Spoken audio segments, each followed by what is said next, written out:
Violenza sulle donne sul posto di lavoro è il tema del seminario tenuto presso l'Aula Crescente del Polo Universitario di Agrigento, in occasione della Giornata internazionale contro la violenza sulle donne, promosso dall'Associazione Compagne di Viaggi e in collaborazione con la FP e UST della CISL.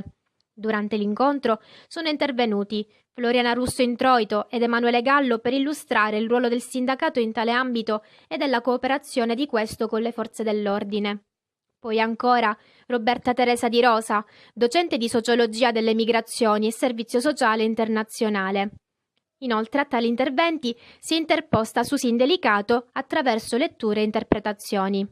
A riassumerci la tematica, al microfono la presidente dell'associazione Compagne di Viaggio, Francarita Battaglia. Quest'anno, in occasione della Giornata internazionale contro la violenza alle donne, abbiamo voluto dedicare un'attenzione a un altro luogo importante.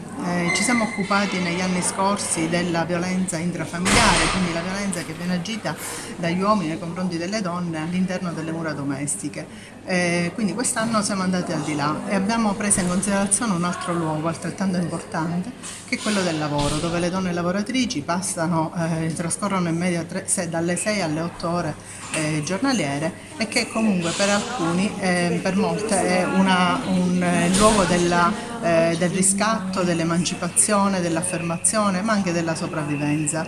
Mi piace ricordare le donne che non hanno altre forme di sostentamento, e quindi il lavoro rimane l'unica forma di sostentamento.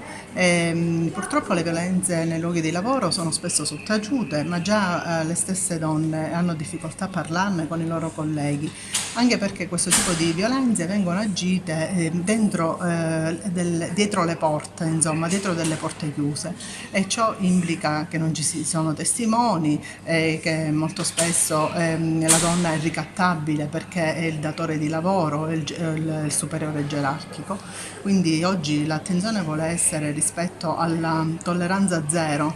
Non è possibile, insomma, che il datore di lavoro, che deve garantire la dignità dei lavoratori, di ogni lavoratore e di ogni lavoratrice, possa permettere o consentire che nelle proprie aziende vengano perpetrati questi atti di violenza o di molestie o di ricatti sessuali nei confronti delle donne stesse.